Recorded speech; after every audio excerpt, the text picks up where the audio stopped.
Good afternoon, everyone. I'm providing the daily update from New South Wales Health. There remain 4 confirmed cases, so we've had no new cases reported in New South Wales.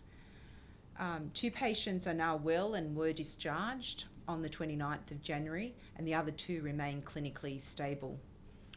The close contacts of the cases are being monitored by public health units, and no cases have been identified amongst those close contacts.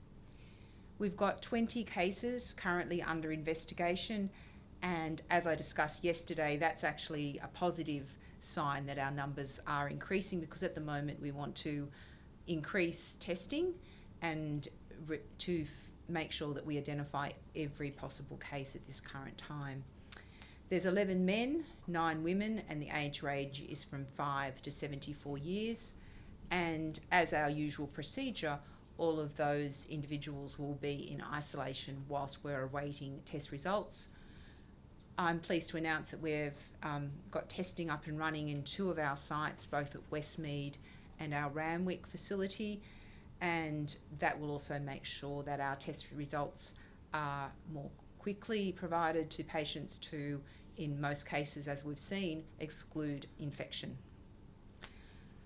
That's all I've got for the update, but certainly wanted to provide the opportunity for questions. I should say that all of the 13 tests that were done last night were all negative, hence the no new confirmed cases today.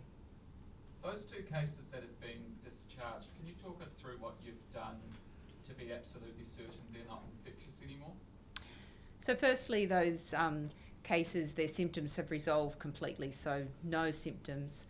And we've also, as an added precaution, undertaken testing to confirm that there is no virus detectable on any samples taken from those individuals. What's their treatment been like if they've been cleared of the virus? So the treatment is supportive. There is no specific treatment for coronavirus.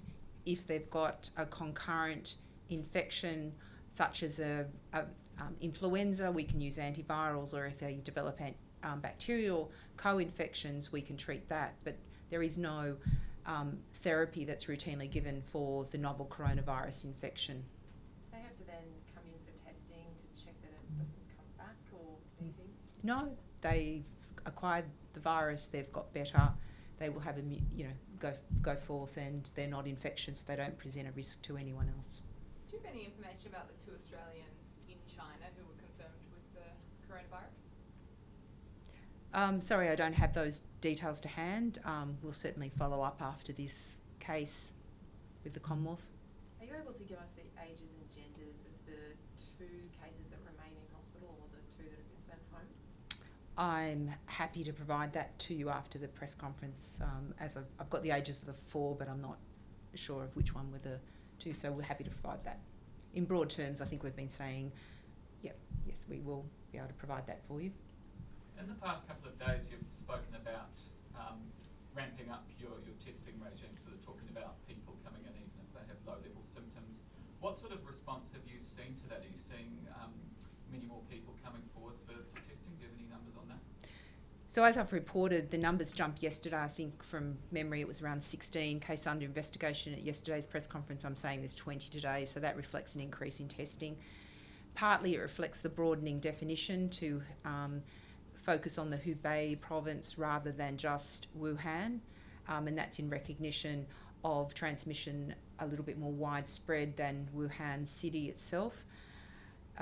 And also our recognition that the disease can present in a milder form. So to ensure that we really understand that we are picking up the cases here, and as we try and learn as an international community more about this virus, it is important that we have widened our case definition and are testing a broader range of people presenting with symptoms. Is it inevitable that, or do you think it's highly likely that more cases in New South Wales will be confirmed at some point, just with the way the virus is spreading and behaving? I would not be surprised if we identify further cases, and to some extent that is a positive message, because it means we're got our surveillance systems up, we're testing people, we're asking people to come forward, and I want to acknowledge the fact that we have had so many people come forward for testing. So I would see that I wouldn't be concerned if I found another case. I think it reflects the veracity of our screening processes. Have you had any feedback from schools in the past couple of days since the announcement that school children who'd recently been to China should stay at home for that sort of incubation period? Have they seen anything? I haven't personally had any feedback provided to me about the response to that, but I think, as the Minister has said, the community has been very responsive to the health messages, and I also acknowledge the key role of the media in getting those messages out. And I understand that as we're monitoring this situation closely in Australia and drawing on best expert advice, that advice has changed over that period, and our understanding has changed, and it's likely that it will continue to change. But I do want to also say and echo some of the comments I made yesterday, which is I'm still concerned about the misinformation on social media platforms, and would urge your listeners to ensure that they seek reliable sources of truth. Our website has got lots of information. We have got videos and fact sheets in translated versions. So my message is seek out reliable sources and keep yourself informed. Thank you.